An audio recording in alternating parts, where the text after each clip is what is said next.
চীন মূলত একটা সভ্যতার নাম, যে নিজেকে দেশ হিসেবে দেখাতে চাইছে।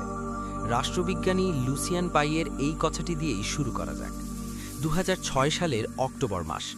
পূর্ব চীন সাগরে দাপিয়ে বেড়াচ্ছে মার্কিন নৌবাহিনীর সুপার ক্যারিয়ার USS কিটি হক।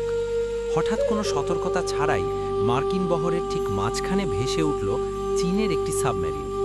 অনেকটা কোকাকোলার বোর্ড মিটিংয়ে টেবিলের নিচ থেকে পেপসি কর্মকর্তার মাথা বের করার মতো অবস্থা। মার্কিনীরা অবাক এবং ক্ষুব্ধ। কিভাবে এত নিঃশব্দে চীনা সাবমেরিন তাদের নাগালে চলে এলো?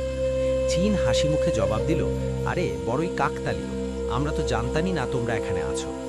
চীনের এই রণকৌশল, এর পেছনে রয়েছে হাজার বছরের ইতিহাস আর ভূগোল। এক সময়কার দুর্বল চীন এখন বলছে এই সাগর আমাদের, কিন্তু এই কথাটি বলতে তাদের সময় লেগেছে 4000 বছর। চীনের মানচিত্রের দিকে তাকালে দেখবেন এর উত্তরে রুক্ষ গোবি গৌরভূমি, পশ্চিমে হিমালয় পর্বতমালা আর তিব্বত মালভূমি। এগুলো চীনের জন্য প্রাকৃতিক মহাপ্রাচীর। চীনের প্রাণকেন্দ্র হল উত্তর চীনের সমভূমি।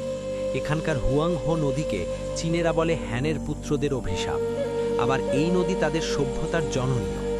চীন সবসময় তার এই উর্বর প্রাণকেন্দ্রকে রক্ষা করতে চেয়েছে, আর তাই তারা দখল করেছে তিব্বত আর জিনজিয়াংয়ের মতো বিশাল সব অঞ্চল। এগুলো মূলত চীনের বাফার জোন। তিব্বতকে নিয়ন্ত্রণ করা চীনের জন্য জীবন মরণ সমস্যা, কারণ এশিয়া ও চীনের প্রধান নদীগুলোর উৎস সেখানেই। তিব্বত যার, এশিয়ার পানির কল তার হাতে। কিন্তু চীনের এই বিশাল সাম্রাজ্যের ভেতরেও আছে অশান্তি।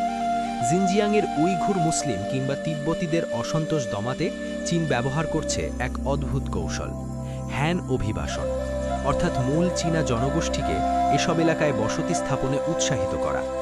লক্ষ্য একটাই, জনসংখ্যার ভারসাম্য বদলে দিয়ে একতা ধরে রাখা। তবে চীনের আসল দুশ্চিন্তা এখন সমুদ্র নিয়ে। চীন বর্তমানে বিশ্বের কারখানা। তাদের জ্বালানি আর কাঁচামালের 80% আসে সমুদ্রপথে, বিশেষ করে মালাক্কা প্রণালী দিয়ে। কিন্তু সমস্যা হলো, এই সমুদ্রপথের নিয়ন্ত্রণ অনেকটাই মার্কিন মিত্রদের হাতে। চীন জানে কোনোদিন যদি এই পথ বন্ধ করে দেওয়া হয়, তবে 140 কোটি মানুষের এই দেশ স্থবির হয়ে যাবে। আর তাই চীন এখন সবুজ জল বা উপকূলীয় নৌবাহিনী ছেয়ে নীল জল বা গভীর সমুদ্রের নৌবাহিনী গড়ছে। দক্ষিণ চীন সাগরে কৃত্রিম দ্বীপ বানিয়ে সেখানে বিমান ঘাঁটি তৈরি করছে। তারা চাইছে প্রশান্ত আর ভারত মহাসাগরে নিজেদের আধিপত্য প্রতিষ্ঠা করতে। চীনের সামনে আজ বড় চ্যালেঞ্জ হলো তার নিজের বিশাল জনসংখ্যা আর অর্থনীতি। সরকার আর জনগণের মধ্যে একটা অলিখিত চুক্তি আছে, তোমরা আমাদের ভালো রাখো, আমরা তোমাদের আদেশ মানব। কিন্তু যদি কলকারখানা দূষণে আবাদি জমি নষ্ট হয় কিংবা বেকারত্ব বাড়ে, তবে সেই 140 কোটি মানুষের বিক্ষোভ সামলানো চীনের জন্য অসম্ভব হয়ে পড়বে। চীন আজ আফ্রিকার খনিজ সম্পদ থেকে শুরু করে পাকিস্তানের গোয়াদর বন্দর পর্যন্ত নিজের জাল বিছিয়েছে। তারা মানবাধিকারের তোয়াক্কা করে না, তারা বোঝে শুধু ভূ রাজনৈতিক নিরাপত্তা। আগামী কয়েক দশকে চীন কি আমেরিকার সমকক্ষ পরাশক্তি হতে পারবে, নাকি তার নিজের অভ্যন্তরীণ সংকটই তাকে থামিয়ে দেবে? উত্তরটি লুকিয়ে রয়েছে চীনের সেই 4000 বছরের ধৈর্যের ভেতরেই।